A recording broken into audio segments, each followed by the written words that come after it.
Hi, I'm Dr. Ron Samoji. And I'm Dr. Waqas Jalil.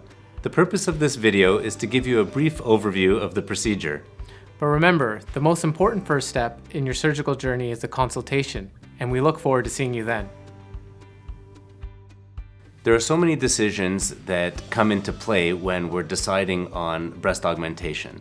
These are patient factors that include the size of their natural breast, the amount of breast tissue that they have, and overall goals.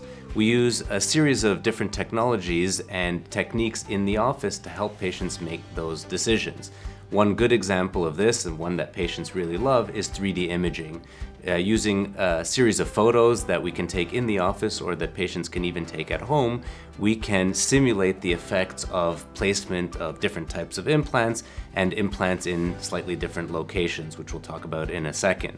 And that really helps patients to decide on the implant shape and also the implant volume. We also size patients in the office, where we use a tight bra and a t-shirt with implants of varying sizes and shapes to give patients a real feel of what that outcome could look like on them. When we talk about the implants after they do some of this sizing, we talk about, of course, the material of the implant itself. That's whether it's saline or silicone, and there are pros and cons to each of those, which we would discuss. We talk about the width of the implant, which really needs to fit the patient's basic chest anatomy. And we talk about the projection of the implant, which is perhaps the most important and where the 3D imaging and sizing really comes into play. And that really just describes how far the implant stands off of the chest and how natural or done the augmentation will look. Some of the more common questions we get regarding breast augmentation is this incision placement. Now, incision placement is commonly done under the fold. However, some patients also request for incisions placed underneath the nipple and also in the armpit.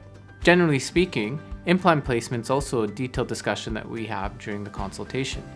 Implants that are placed above the muscle generally have quicker recovery time, and implants that are placed underneath the muscle generally have a little bit more soreness associated with it, but also the side benefit of having a more natural result.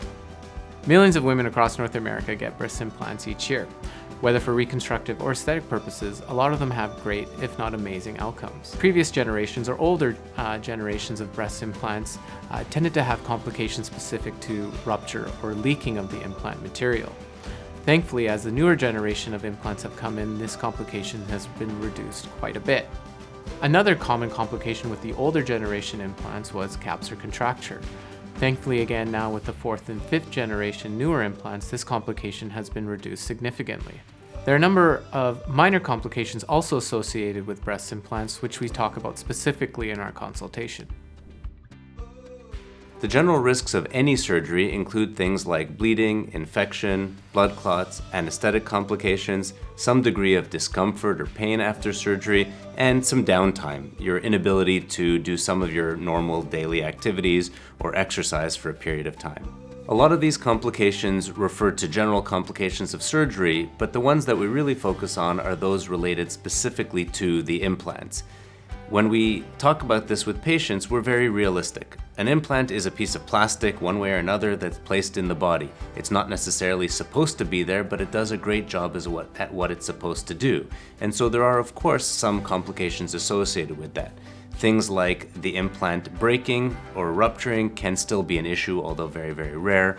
The implant can move out of the position that we place it in, also rare and can be fixed with further surgery.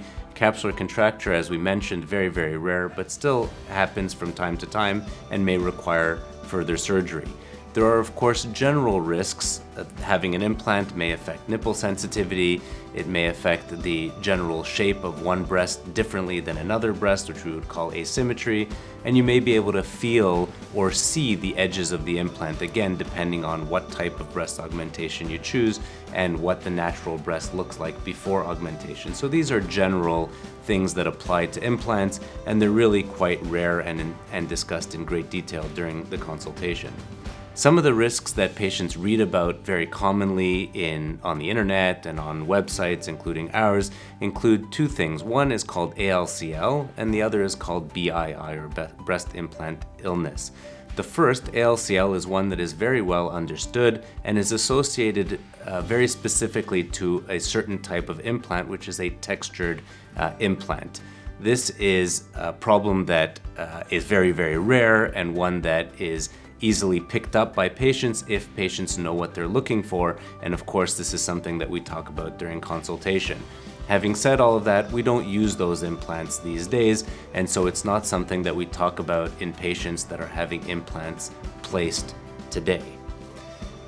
BII is a less understood complication or potential complication of implant surgery, and that relates to a host of symptoms that patients feel or detect after having implants placed. And these can be things such as fatigue, general weakness, muscle pains, even cold-like symptoms, nausea.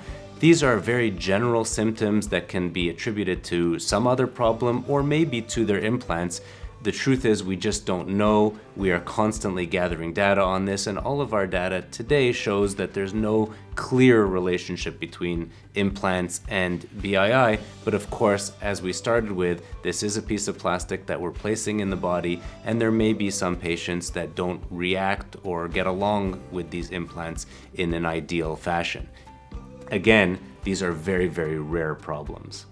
When we have our discussion of complications with patients, we focus on all of the things we just talked about, but really we also focus on the fact that, as we said, millions of women have breast implants placed for aesthetic and reconstructive purposes and do very, very well. The key is choosing the right operation for the right patient to ensure that type of positive result.